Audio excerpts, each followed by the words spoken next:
When you win at a game, often you get some kind of reward. But what happens when you lose? You might lose a life, you might have to retrace a bunch of progress. It could be any number of consequences, but sometimes the game goes above and beyond to dunk on you. Hi folks, it's Falcon, and today on GameRanx, 20 times video games savagely mocked the player. Starting off with number 20, it's Dark Souls, the Crestfallen Warrior's ultimate burn. A lot of the bosses in these games insult the player when they die, but they save the most savage put down for one of the most pathetic enemies in the entire series. When you first arrive at the Firelink Shrine, it's mostly abandoned save for one NPC, the Crestfallen Warrior, a hound dog loser who's all but given up on life. What's wrong? Get a bit of a scare out there? No problem. Have a seat and get comfortable. We'll both be hollow before you know it. This guy's pretty much a running theme in these games. This broken down player character stand-in who's seen the adversity you're going to face and has given up. They're pessimistic to a fault and don't expect a lot from you. This guy is a quitter. So who does he think he is sitting there talking trash about you? It's tempting to attack him, but beware, he's a lot less of a pushover than he looks. If he kills you, he drops this absolutely devastating line. He says to you, That's just embarrassing. How could he do that to you? damn, that is cold. There's nothing that cuts deeper than somebody who's willing to go with self-deprecation to put you lower than them. A lot of bosses at least try to show you some respect, but this guy just straight up calls you embarrassing. This guy. Which, I mean, you probably had it coming trying to kill this guy in the first place, but usually games try to sugarcoat this sort of thing, at least a little bit. They're not even trying to be funny like a lot of games that insult the player. This one is just completely straightforward in saying you suck. You're bad at the game, and you should probably turn the game off now, because this guy who faced the things you will face and gave up, whooped your ass. Moving on to number 19, it's Sonic Unleashed, Rank E. Games with ranking systems can be a little insulting at times, like getting stone ratings in platinum games are usually kind of embarrassing in certain ways, but the worst thing that happens with that is you get a silly looking statue, not a big deal in the long run. Pretty much any other Sonic game is the same. Getting a bad rank on a level for going too slow or dying too often doesn't feel like that big of an insult because the game doesn't really dwell on it. Sonic Unleashed, little different. The game doesn't just give you a number and call it a day. It makes a whole ordeal about your rank, which is split into letter grades. If you get an S or an A, or even a B and a C, it's not that big of a deal, but if you get the worst possible rank, an E, the game really rubs it in. The end of the level fanfare starts off the same at first, but when you get a big fat E, that starts to crumble when it appears. Sonic drops to all fours, pounds sand, and lets out a big no.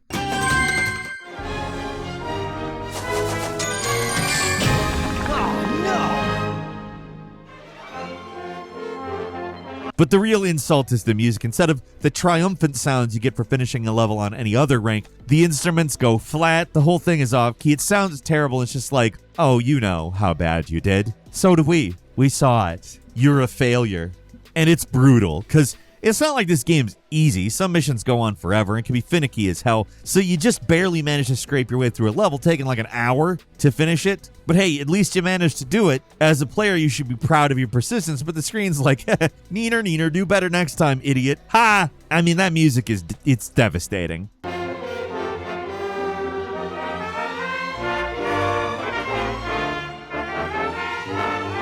At number 18 is Fallout 3's Door to Nowhere. Now this is just uncalled for. In Fallout 3, in the northwestern part of the map, you can find a bunch of satellites grouped together into a makeshift raider base. Nearby, but not directly connected to the base, is a random concrete wall with a door on it. Now you might think this is some kind of secret entrance or a way to get around the rocket guys who watch over the entire area, but you'd be wrong. If you open this particular door, instead of finding anything worthwhile behind it, there's just a concrete wall with the words "fuck you" written on it. Just a real slap in the face out of nowhere to the player, like they're insulting us for thinking that there would be something there. Oh, you thought you'd be rewarded for exploring?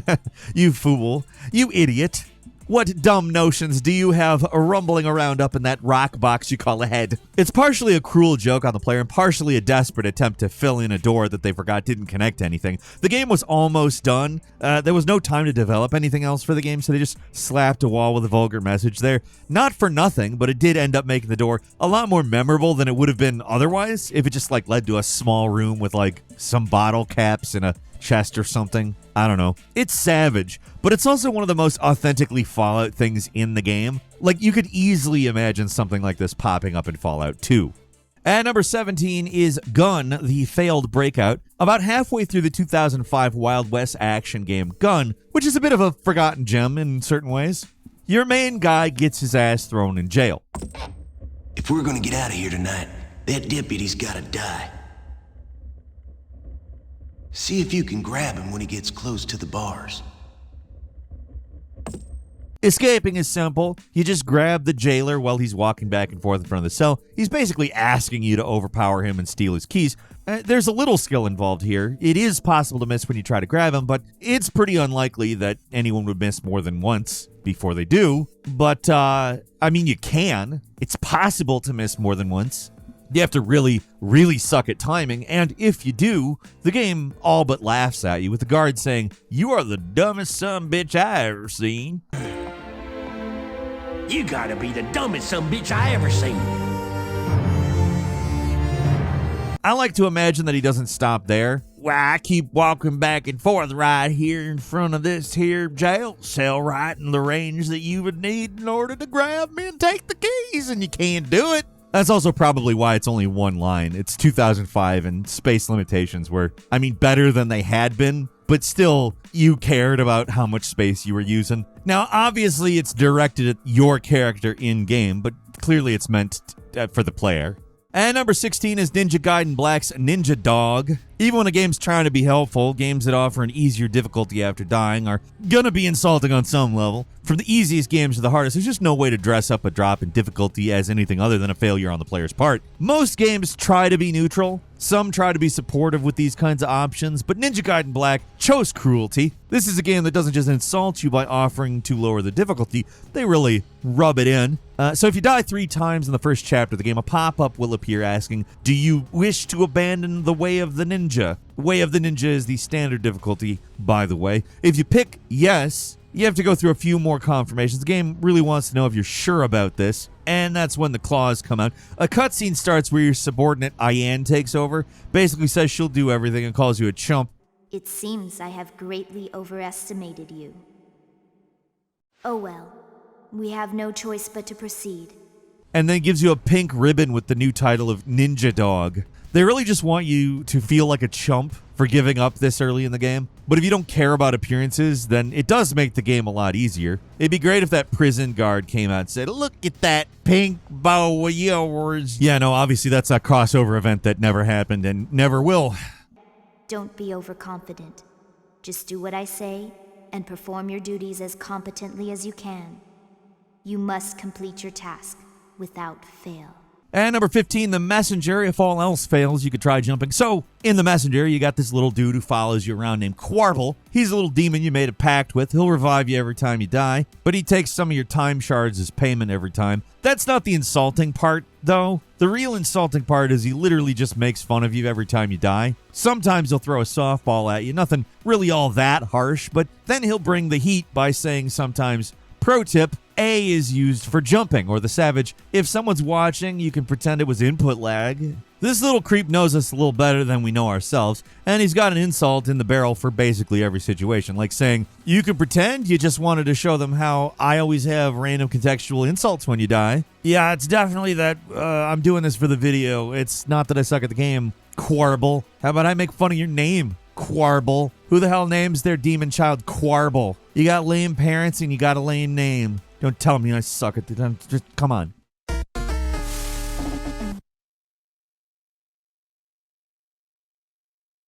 At number 14 is The Binding of Isaac, the Golden God reward. It's a really simple one. I mean, getting Golden God in The Binding of Isaac is quite difficult and requires a frankly unhealthy level of dedication to this game, but the reward itself is simple, to the point, and absolutely devastating. If you manage to beat all 15 endings in the base game, or do the same thing on 3 save files if you have the Repentance DLC, then your reward for all those hours of hard work is, wait for it, a picture of Fat Isaac and the words, "Stop playing." It's as blunt as it is honest, but if you're a true completionist and you're untethered and your rage knows no bounds, there's still the Platinum God that needs to be done. If you're that far gone, then there's nothing the game can say to you. No devastatingly blunt messages directed at the player that will make you stop. If you have managed to get far enough to see this message, especially with the DLC enabled, it probably is, as the Filthy Frank meme drop that will no doubt be edited over this spot says, time to stop.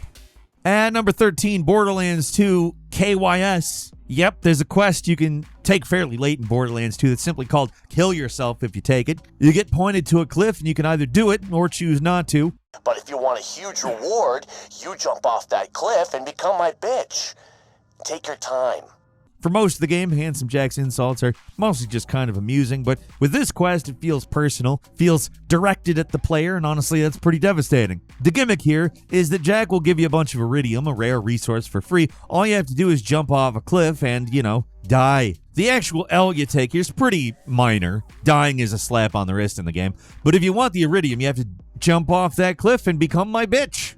To paraphrase Jack, doesn't matter if it's just a fictional character, it does kind of sting, and it's even worse if you actually go through with it. If you do what he wants, then Jack just laughs his ass off before cutting you to the bone by saying, No matter what happens, I just want you to remember one The thing. Hyperion You're a Corporation. sellout. You don't kill die yourself gets until paid we to say do. so. You're a bitch. Alright, off you go. like, damn, dude. I just wanted to see what funny lines the cartoon bad guy would say. I swear. Also wanted the iridium. Thanks. At number 12 is Katamari Damacy Reroll. The King has no mercy. Katamari Damacy looks like a cute little easygoing game about rolling things up into a ball, but failure is not an option. You play as the prince, your dad is the king of all cosmos, and your goal is nothing short of rebuilding the universe using junk rolled into a ball somehow. Yes, that is actually a succinct explanation of what is happening in the plot of this game, but whatever. I don't just... Go ahead and tell somebody that stuff. Somebody who doesn't know anything about this. Yeah. Their response is going to be just crickets. Absolute crickets. But for those of us for whom this means something, maybe not something coherent, but something, the stakes are high. Not just for the universe, but for you, the poor abused prince, because if you screw up, the king lets you have it with one of his many diabolical tirades. The lights go out, the weather gets stormy, and the prince cowers in the king's presence while he crafts an extremely long put-down.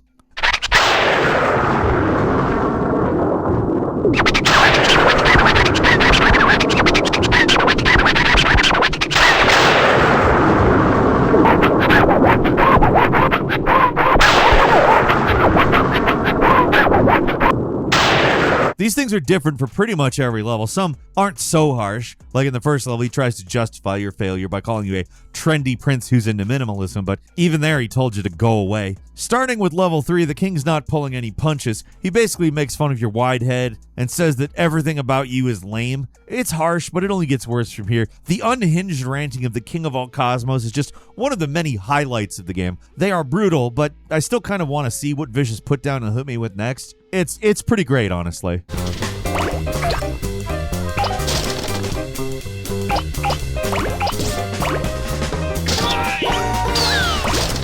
And number 11 is Bully, the dunce cap. Sometimes simple is best. In Bully, you go to school, which involves going to classes, and these play out like mini games, and completing them earns you special rewards. They're fairly simple up to a certain point, but if you're not paying attention or you just want to get through them faster, the game tells you exactly what it thinks of your educational acumen with the dunce cap. You get this for failing the class minigames 5 times, and while it's optional, the game doesn't force you to wear it. It'll forever be a permanent addition to your clothing options, so every time you want to swap hats or something, you see that dunce cap you earned. Fight you up for that hat.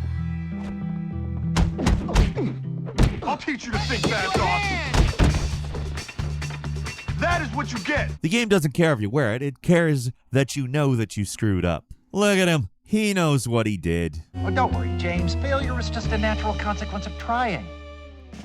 And number 10 is Disco Elysium, the boring cop. You know how most RPGs have the boring option? It's the generic middle choice where you're not a paragon or a renegade, you're just a guy. These are what we call the lame options in RPGs, the ones that never make anybody mad or force you to take a risk or do something that might have negative consequences. They're the coward's way out. What Disco Elysium is, that is to say, an RPG that lets you be the biggest, most loudmouth, obnoxious idiot in the room. The game just doesn't allow the boring option. It actively encourages you to go in ridiculous character directions. Of course, there are still boring options where you just act normal, ask straightforward questions, don't do anything funny or exciting. But if you pick those options, you're liable to get labeled the boring cop. It's a real call out because I know a lot of RPG players' first instinct is the boring option. I know a lot of people felt called out by this one, if not actively insulted. And I don't mean like funny haha insulted, like actually insulted, like they were angry at the game for making fun of them. Depending on your choices, what you say, you also get a political alignment, which makes fun of you no matter what direction you go, be it communist, fascist, ultra-liberal. But it's especially venomous if you go for the boring cop of political ideologies, the moralist.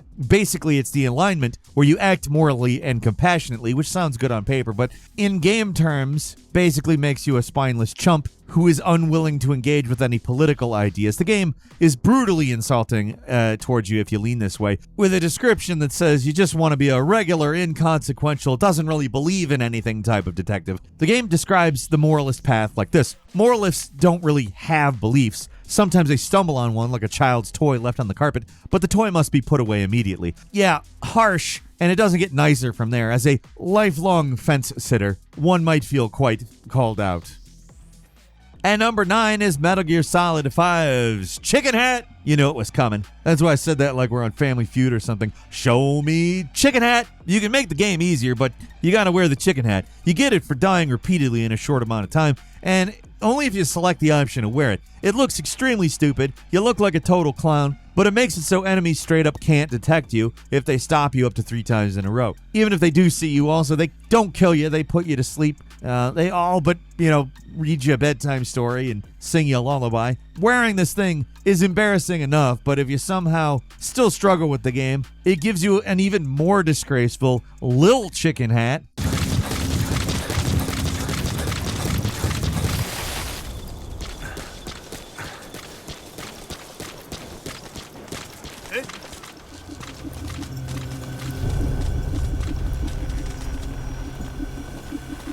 Which just makes it so no enemies will ever see you, so you'll never be detected again. You have to really be bad at the game to get either of these things. They look stupid as hell, but at least they are effective.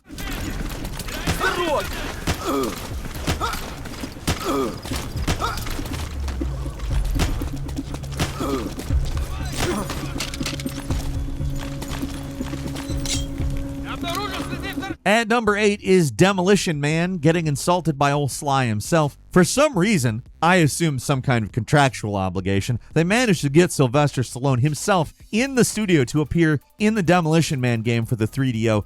The 3DO, A-list actor Sylvester Stallone is in a 3DO game. So what did they have him do? Insult the player, of course. He appears once in a while to shuffle around on screen between stages, but the majority of his time was spent slinging insults at the player when they get a game over, which will happen often because this game is absolutely awful. He's got a whole lot of lines he's supposed to say. For some reason, every time I died, he'd throw out the line, "Hey, how'd you get those 500 holes in your face? Learn to eat with a fork?" How'd you get that 500 holes in your face? Learn to eat with a fork?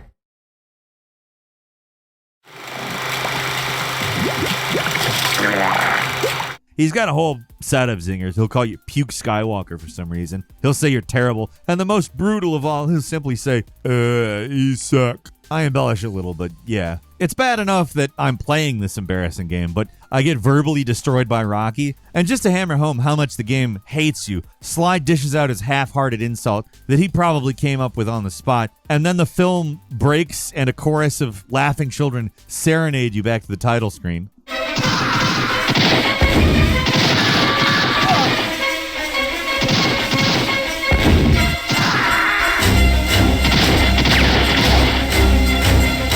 At number 7 is Legend of Zelda Breath of the Wild, Hestu's Gift. Getting all 900 Korok seeds in Breath of the Wild is a monumental task. There's tons of these things flying all over the place, some of them very easy to miss, and there's like 900 of them. An absurd amount of objects to collect for any game, let alone one as huge and open as this. It's an exhausting challenge. But at least the struggle's worthwhile, right?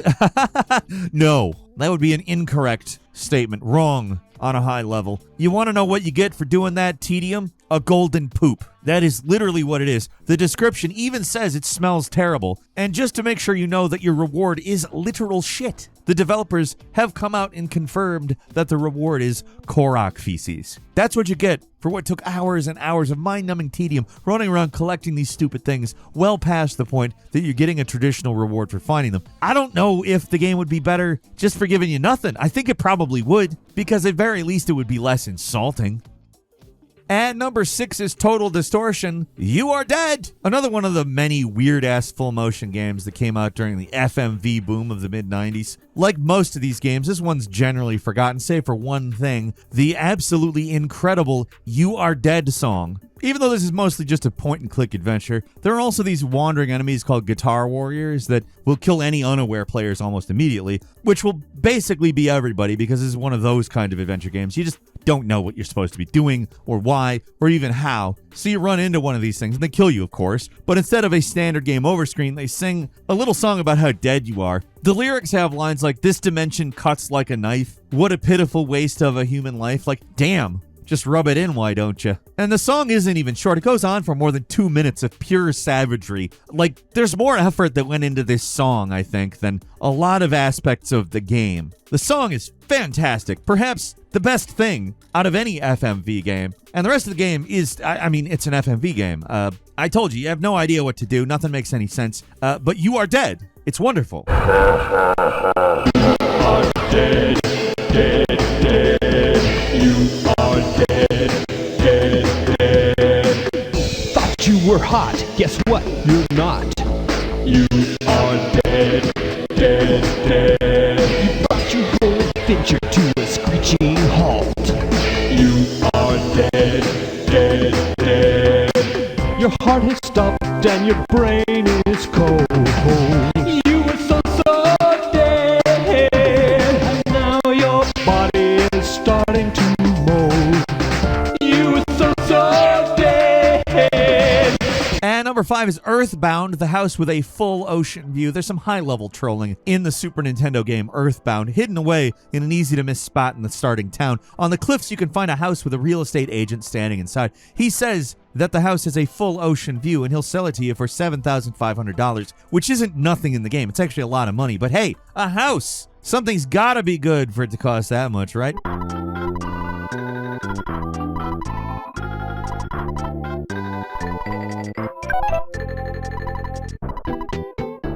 Well, you buy the place, go inside, and there's your ocean view. The entire back wall of the house is missing. It's a garbage house, and the only thing you can find is a long rambling message called My Secret Life Chapter 3.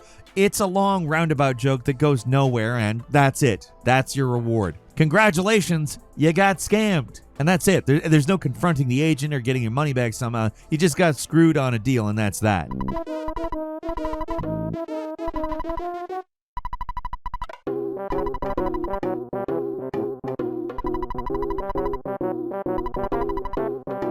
And number 4 is Near Replicant, Creepers Getting Killed. Here's a case where the savage mockery in the game is totally justified. In Near Replicant, in one of the few parts where you can play as Kane, she has a special reaction for anyone pathetic enough to try to look up her skirt. You have to linger on the view for a while, so it's not something that just happens naturally by mistake. But if you stare too long, she'll literally kick the camera and insult you, the player, for being a creep. Back off.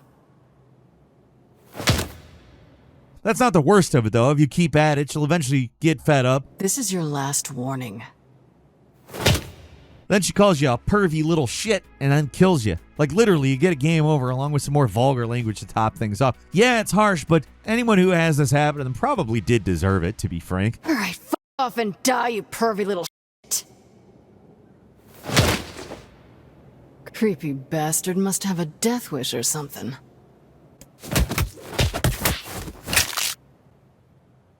And number 3 is Pokemon Diamond and Pearl. Wanted a Gengar? Sorry. In the Pokemon games, there's certain mons that can only evolve when you trade them. it's among some of the most annoying critters to get, so anytime one of these games offers an alternative way to get them, it's appreciated. That would be the case here, but instead of helping you out, the game decides to engage in a little trolling. See, there's this NPC in Snowpoint City near the end of the game who will offer you a Haunter in exchange for a Medicham. Normally, that'd be a pretty sweet deal. Haunters are pretty common, but if you trade one, they become a Gengar, which is way more valuable. So you go through with the trade, thinking the Haunter will evolve once you get it, only to find that the trader is trolling you hard right now. They taunt you by saying, "Did my Haunter turn into something else?" Just kidding, and reveal they traded the Haunter with an Everstone equipped, meaning it can't evolve.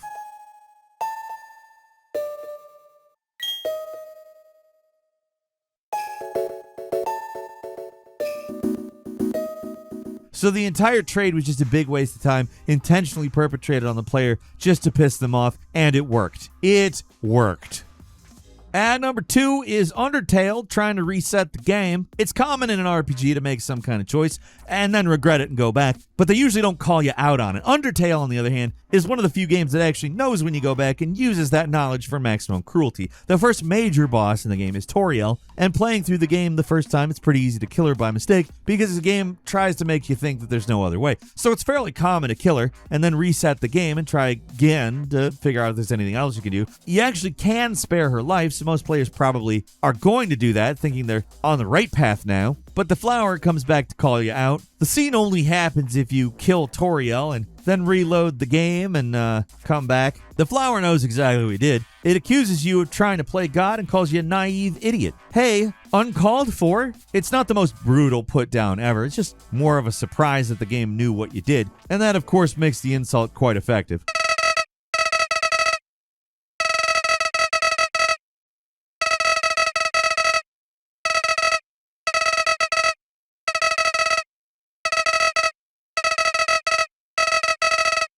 And finally, at number 1, The Lost World of Jurassic Park, Jeff Goldblum telling you to go outside. It's one thing for a disinterested Sly Stallone coming in and insulting you with his puke Skywalker type nonsense, but it's a whole other thing for a disinterested Jeff Goldblum to talk shit. With Sly, the claws only come out when you lose, but with Mr. Goldblum, he saves his venom for when you win. Specifically, he appears as a special reward for players who collected all the DNA in Lost World Jurassic Park. The game sucks, getting all the DNA is annoying, and your reward for it is for Ian Malcolm to come and call you a shut-in little nerd who should be doing better things with their time.